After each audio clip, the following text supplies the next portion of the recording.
Hi, I'm Mark Zacconi, Associate Editor with the Journal of Commerce. We're here in Long Beach, California for the 13th Annual TPM Conference. I'm here with Bryn Heimbeck, CEO of Trade Tech. Bryn, we spoke last year about your company, and we were talking a lot about the kind of trade communities. Can you give us a refresher of what that is and what's changed in the last 12 months? Mark, thanks for having us. And it's really getting exciting. Last year there were some I think it was like the wrapping was off the present. Mm-hmm. People were talking about it. People were having some success. Some of the key leaders like Li and Feng and Walmart were making this start to happen. But now you're seeing the trade pick up and say, we want to have this, and the technology's there to support it. And it's this interesting move where instead of having your office or agent contacting the supplier overseas, that supplier is actually participating online and doing a lot of the steps that would have been done before, and freeing people up to manage what's not going right.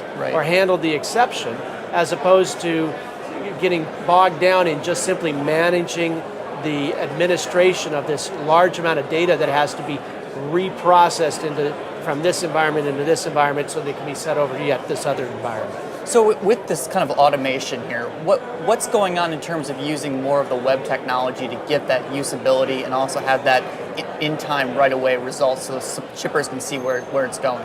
Well, there are a number of factors behind that. First of all, the cloud.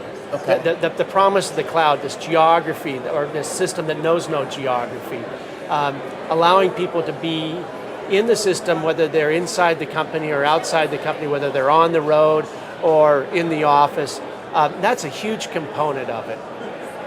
But at the same time, what's interesting is that the technology itself is coming of age. I don't know if you've read about Web 2.0, right. HTML5. The language itself has come up to a level where it has the capacity to handle the complexities that are needed for to handle the business rules of this complex environment. Mm-hmm. And it's one thing to have a web page, right. and or even an online shopping environment, and a totally different thing to have all of the functionality needed to make the sophisticated decisions that the supply chain needs, especially on an international process.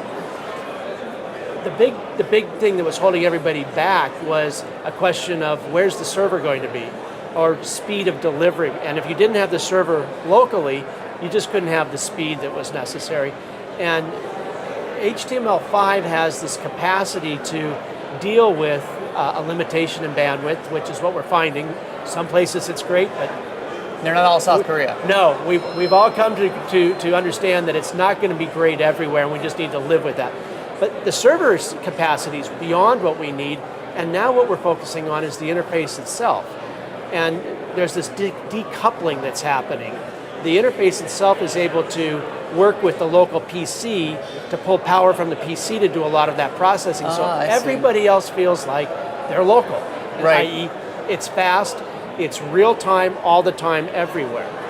So kind of taking a step back, what are you seeing more in terms of the logistics tech world? What are the new waves that we should be keeping an eye out that's going to make it easier for shippers and carriers to collaborate and also keep an idea on what's going on in the supply chain? Well, there's this ongoing integration. The carrier portals are out there both at the air level and at the ocean level. The customs organizations are taking bigger and bigger steps forward. In fact, you'll see stuff coming up with Canada this month. They're putting in place their 10+2 equivalent. Next year, Japan's putting in a 24-hour rule. So the governments are going to be asking for more information, or more governments will be asking for that same information up front. The carriers are more capable of taking information and feeding it back. Right. And the large importers and exporters are more capable of feeding information out of their ERP systems into a large transportation cloud environment. So a lot less keying of information and a lot more managing of the information. Interesting. Well, I look forward to hearing more about it when I see you again next year. Absolutely. And thanks again for taking the time. Mark, thank you for yours. All right.